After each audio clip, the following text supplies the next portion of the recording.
Aujourd'hui, mercredi 19 novembre 2025, la Banque El Amana, la BEA et la Société financière internationale, la SFI, lancent officiellement un partenariat stratégique de 30 millions de dollars. L'objectif, soutenir le développement des micro, petites et moyennes entreprises en Mauritanie avec une attention particulière portée aux entreprises dirigées par des femmes. Au moins 20% de ce financement seront consacrés à l'entrepreneuriat féminin pour renforcer leur participation à l'économie nationale. Le programme a été présenté par Olivier Bouyoya, directeur régional de l'IFC pour l'Afrique de l'Ouest, et Mohamed Ahmed Salem Bouna Mokhtar, directeur général de la Banque El Amana. Effectivement, nous avons choisi la BEA, Banque El Amana, parce que c'est une banque qui, depuis sa création, a comme vocation de servir le secteur privé mauritanien avec un accent particulier sur les PME, les PMI.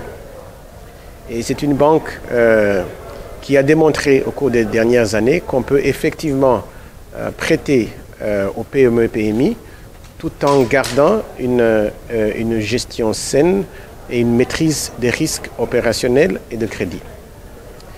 Nous avons aussi longuement discuté avec le management de la BEA qui nous a fait part de leur engagement sur un segment qui nous tient particulièrement à cœur, qui est le segment de l'entrepreneuriat féminin. Donc nous avons noué au cours des derniers mois un partenariat stratégique. Nous avons au cours de cette année, au mois de mai, matérialisé une première facilité pour l'accompagnement de financement du commerce extérieur, un montant de 5 millions de dollars. Mais aujourd'hui, nous sommes très heureux de passer à la vitesse supérieure avec son financement de 30 millions de dollars et dont 20% de ces ressources-là vont être allouées au financement des PME, PMI détenues par les banques.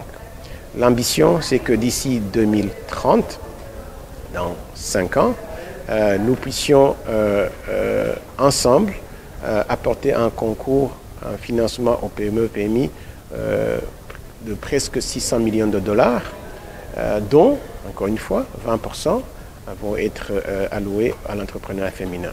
Nous allons aussi, il ne s'agit pas de concours financiers uniquement, nous avons identifié ensemble des domaines où nous pouvons renforcer les capacités de la BEA pour pouvoir aller encore au-delà, faire plus pour ce segment qui est le segment, la catégorie d'entreprises qui crée le plus d'emplois en Mauritanie et dans les pays où nous intervenons, mais qui est aussi le segment le plus risqué.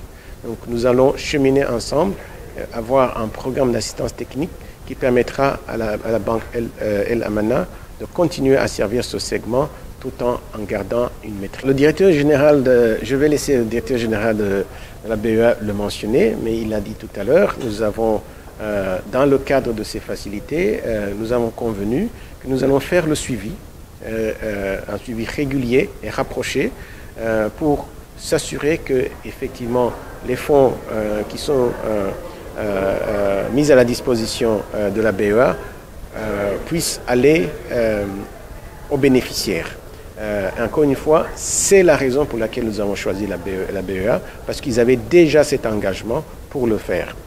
Nous allons construire dans les outils que nous allons mettre en place dans le cadre du programme d'assistance technique des mécanismes pour pouvoir simplifier la façon dont les PME, PMI peuvent approcher la banque.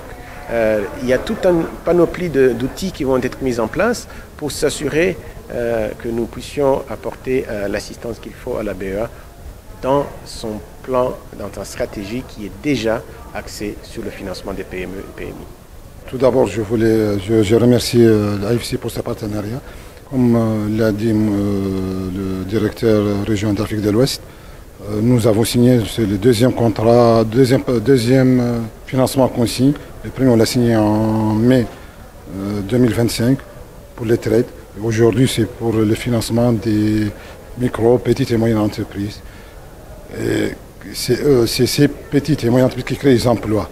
Donc nous souhaitons vraiment aider la Mauritanie, son développement économique, en finançant ces entreprises qui ont du mal à retrouver un financement dans les institutions financières actuelles.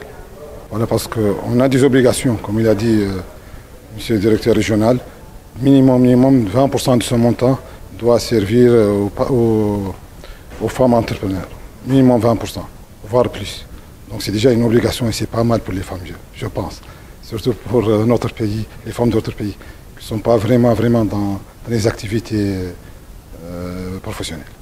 Quel impact attendez-vous de ce partenariat pour les MPME et les femmes entrepreneurs en Mauritanie?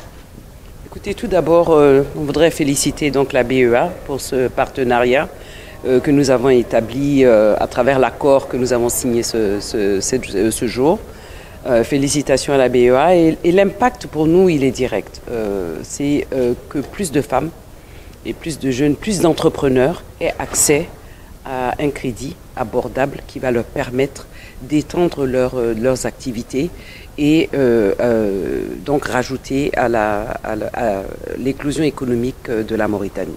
Comment le partenariat avec l'IFC va renforcer l'offre de la BEA auprès des MPME? Écoutez, le partenariat avec l'IFC ne se construit pas en un jour. Il se construit déjà avec une assistance technique robuste que nous avons vécue pendant quelques temps et qui pointe certains éléments, aussi bien en termes de ressources, mais aussi en termes de déploiement. Il y a aussi une assistance technique profonde qui nous accompagne sur la structure même de l'institution et qui vient mettre en valeur et faire une valeur ajoutée pour nos capacités, nous déjà en interne, qui étaient déjà assez bien, mais qui deviennent renforcées par cette assistance technique et ce partenariat. Quand on est deux, on fait toujours les choses mieux, surtout quand on est deux et qu'on est deux grands professionnels. Et là, on est avec l'un des plus grands professionnels du monde et ensemble, on a la certitude d'aller vers l'efficacité, vers l'impact positif et en tout cas vers le soutien de l'entrepreneuriat féminin, vers le soutien aussi du développement durable.